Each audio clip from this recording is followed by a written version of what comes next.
Hey everybody, welcome to tizoguitar. Let me put this guitar down for just a second. Hello and welcome. If you are new here, my name is Tyler Griffiths. This is tizoguitar. This channel is all about learning music and learning how to play guitar with a special emphasis on R&B music. So if that's something that you're interested in, I highly encourage you to go ahead and hit that subscribe button, click the little notification bell so you don't miss when I go live like times like this, and as well as doing all the fun stuff that the algorithm loves to see. Liking, sharing, leaving a comment. I want to hear what your suggestions are for future lessons, of course, but all that stuff will greatly help me and it's very free to you. Let's go ahead and trick that algorithm into showing more people my lessons just to go ahead and let them learn as much as they possibly can. I hope that you are excited for today's lesson. Today we're going to be going over how to play Don't Pretend by Kevin Ross. It's a really great song. Should be a short stream today just because, I mean, it's fitting. The song is less than 3 minutes long, so we're going to keep it short and sweet for you and get right to the chords. So if you haven't already, go ahead and grab your guitar. Let's get to it.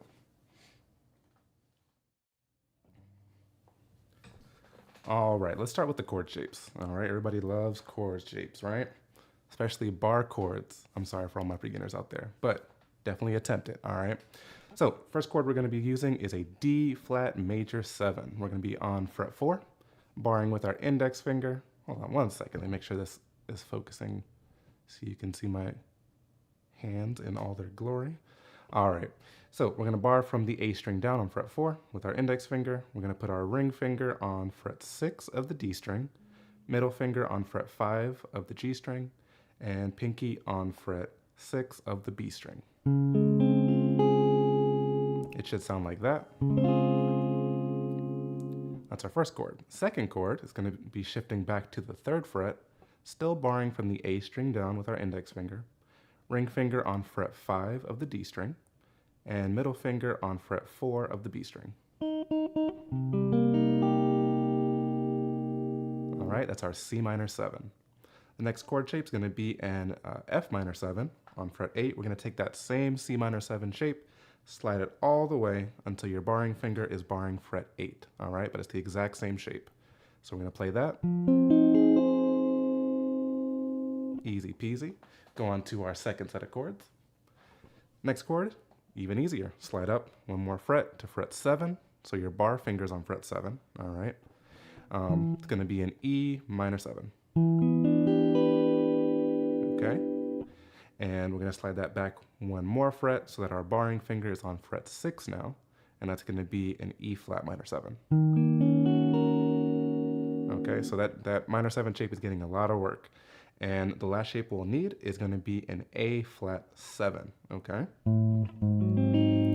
I like to play it like this. There's many ways you can do it. The chord shape here is auto-generated by some software that I use to tab these things out for you.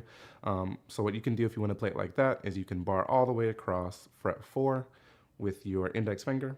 Then you're going to put your middle finger on the G string, fret 5. All right, and we're going to skip over that A string. Don't play the A string, and don't play the high E string or that bottom thinnest string. Okay, so it's just low E, and then it's D, G, and B strings. Should sound like that, okay? And this song is in the key of A flat, so kind of how we would break that down if we were doing the number system is we would be starting on this D flat, which would be the 4 chord, then moving on. Here, let me go back so you can see it. So D flat 7 would be the 4, C minor 7 would be the 3. F minor 7 would be the 6 chord. Then we have this little E minor 7, which is technically not a part of the key, so we'd call that like a flat 6 or a sharp 5, whatever you want to call it. It's just like a little chromatic movement just to add a little bit of flavor. This chord here would be the, and this would be the E flat minor 7 on fret 6. That would be like the minor 5 chord. Typically the 5 chord is a major chord, but one of the things that R&B music in particular likes to do is to make that 5 chord minor sometimes, especially when it's this kind of progression. This progression is very common as far as how the numbers work. It's very common in many different kinds of songs, and so I'm not surprised to see it here.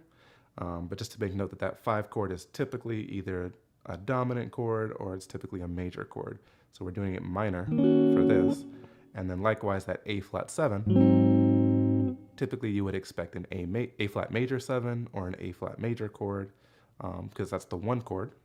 But for this song, we're doing an A flat 7. And that's going to lead us back to our D flat major 7 at the top of the progression. All right. And a quick little nerd moment for you. So the reason why this works while we're using chords that are outside of the key, but it still sounds great, is because it's using a concept called secondary dominant. All right, at least for that A flat 7 moving to that D flat major 7. There's a concept in music where we understand that the 5 chord sounds really nice when you resolve to the 1 chord. So whatever the chord is in the key, in this case, the 5 chord of any key really will work resolving to the 1 of that key. So in this case, what we're doing is we're using a secondary dominant, which takes advantage of that principle, how 5 chords sound really good when you go to the 1 chord. So we're going to pretend that this A flat 7, right, that we learned for the song, is a part of the other key, right? It's a part of the D flat major key. And so we get that same resolution of the 5 going to the 1, but we haven't actually changed keys. We're just kind of tricking our ear and adding some ear candy. Right, so A flat 7 to D flat major 7 has that 5-1 resolution, but we're still in the key of A flat. Super confusing, I know, but just thought I would throw that in there for you, just in case you've maybe never heard of secondary dominance. Definitely look it up on your own. Take a look at that. All right, so let's get back to the lesson. That's what you're here for, right? So for the progression, it's very straightforward. We're going to go to our D flat major 7 first. All right. I like to play a guitar that has a tremolo system so that you can kind of add a little bit of kind of modulation to the tone or to the pitch. All right, so we're going to start on that D flat major 7, hang out there for 2 measures, then we're going to go to the C minor 7. All right, hang out there for 2 measures. We're going to go back to that D flat major 7. All right, another 2 measures. And then we're going to jump down to our F minor 7 on fret 8. We're going to do this really quickly. It's going to go 1, slide down a half step, 2. Now we're playing our E minor 7.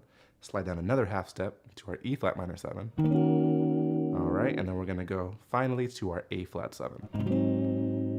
So I know that was quick. Let me back that up. D flat major 7. Hang out there for a little bit. 2 measures. Back to the C minor 7. Hang out there for 2 measures. Then we go to our D flat one more time. And then very quickly it's F, E flat, E, and then to our A flat 7. And those are all minor 7 chords besides the last one. So F minor 7, E7, E flat minor 7, sorry, E minor 7, then E flat minor 7, it's a mouthful, and then A flat 7.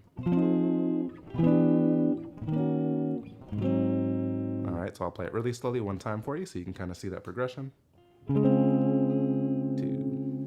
3, 4, and back to here. You can add some sauce, however you see fit. And then right back to the top. That's a really cool, really common trick is to start with your pinky up for that first major 7 chord and then hammer your pinky down after you play it. So the pinky is hammering on from the 4th fret to the 6th fret on that B string. Right? Or whatever you want to do, add your sauce as you see fit. And then back to it. You can even do a C major 9 chord in the place of that C major 7. Whatever you want to do. And that's one of the things that I really like about progressions like these, where they give you a little bit of space, right? Minus the part where we're going through those minor 7 chords pretty quickly. This progression is really wide open. You can do a lot of embellishments in between chords. So it's really a fun playground for you to kind of experiment and try out some of the different embellishment and licks that you've learned in between those chord changes. I highly recommend that. So I'm gonna check chat real quick before I get up out of here. I wanted to keep this short and sweet for you. So hopefully you enjoyed that. Just checking out, let's see, the age, it says, just took a break from practicing and this popped up. Get back to it and then pick that guitar back up. Definitely, this is a fun one, and it's not too difficult either. I think this is a good intro to R&B type song because it's really only a few chord shapes, and it's more about just getting the groove and the feel of things. And then as you learn more embellishments and stuff from the different stuff on my channel, you can always add that in and just get more and more value out of those same set of chords, those same 6 chords. Alrighty, I love it. If anything was too difficult for you, and this is like, it's like algebra or Greek when you hear me speak to you about secondary dominance and using the number system and all that stuff, the 4 chord, the 2 chord, blah, blah, blah. If any of that stuff is really too difficult for you right now, I would love the opportunity to come alongside you. I do offer private instruction via Zoom. So if it's something that you are looking for, if you need someone to come along with you on your guitar journey and kind of show you the ropes and show you like, hey, where do these embellishments come from, or how do these chords work, whatever it may be, go ahead and send an email to tizoguitar, just like the name of the channel, tizoguitar@gmail.com, or you can DM me through Instagram. Same thing, @tizoguitar is my Instagram handle. I would love to help you in any way that I can. So just send me some I'll send you some info and get back to you as soon as I can, and hopefully we can work together and get you settled on your way. The tabs showing the chords and all that stuff for this song will be available on Patreon shortly after this gets posted to the channel. What I'll do is I'll go ahead and drop the link to that tab in a pinned comment under the video. All right, so be on the lookout for that.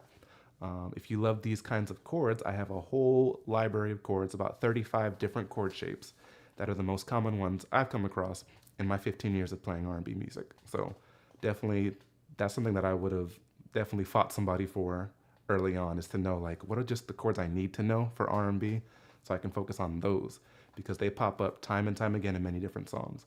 So if you're interested in that, there is a little PDF ebook available for purchase. The link is below in the description. It's called Tizo's R&B Chord Library Volume 1. Volume 2 is in the works, by the way. If you already bought Volume 1 and you loved it, even more greatness is coming. So stay tuned for that. And that's my spiel. Definitely remember to like this video if it helped you out in any way. Suggest more songs. I have, right now I'm trying to stick to the schedule of doing Tuesday night live streams, 8 p.m. Eastern, where I teach you a song just like this. And then on Saturdays at 12 p.m. Eastern, I do a more general live stream where it's more focused on, any number of topics. It could be guitar maintenance. It could be what to look for when you're buying guitar. It can be 15 tips and tricks, learning the lingo of guitar, whatever it may be. That's more of my general live stream, and then the Tuesday night live streams are more of my song tutorials. So that's what you want. Stay tuned, click that bell, click subscribe. I would love to meet you.